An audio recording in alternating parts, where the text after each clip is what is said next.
ഞങ്ങളോടൊപ്പമുള്ള ചെറുപ്പക്കാരും കൊലക്കൊമ്പന്മാരാ, ജീവനിട്ട് കളിക്കാൻ അവർ തയ്യാറാ. എന്തിനു പറഞ്ഞാലും ആറ്റ കൊടുത്താൽ അവർ ചെയ്യുമെന്ന് എനിക്ക് ഉറപ്പുണ്ട്. അടിക്കേണ്ടിടത്ത് അടിക്കും, ഇടിക്കേണ്ടിടത്ത് ഇടിക്കും, കുത്തേണ്ടിടത്ത് കുത്തും. ഇതൊക്കെ ഞങ്ങൾക്ക് അറിവുണ്ട്, നല്ല ധാരണയുണ്ട്, ഞങ്ങൾക്ക് കഴിവുണ്ട്, ഞങ്ങൾക്ക് പ്രാപ്തിയുണ്ട്. അതൊക്കെ ചെയ്യാനുള്ള കപ്പാസിറ്റിയൊക്കെ ഞങ്ങൾക്കുണ്ട്. രാഹുൽ മാങ്കൂട്ടം എന്ന് പറയുന്നത് കിളന്നു വന്ന ഒരു വിത്തല്ല, വളർത്തിയെടുത്ത വിത്ത. അതിനെ തൊട്ട് കളിക്കുമ്പോ BJP-ക്കാർ ഇത്തിരി സൂക്ഷ്മത പാലിക്കണം എന്ന് ഞാൻ ഓർമ്മപ്പെടുത്തുകയാണ്. നിങ്ങൾക്ക് മാത്രമൊന്നുമല്ല ഈ അഭ്യാസവും ഈ അടിയും ഈ കൊത്തും ഒക്കെ വെട്ടും ഒക്കെ നിങ്ങൾക്ക് മാത്രമൊന്നുള്ളതല്ല.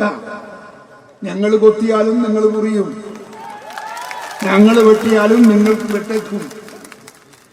അതിന് പറ്റിയ ആൺകുട്ടികൾ ഈ പാർട്ടിക്കകത്തുണ്ട് എന്ന് ഞാനിവിടെ പരസ്യമായി പ്രഖ്യാപിക്കുകയാണ്.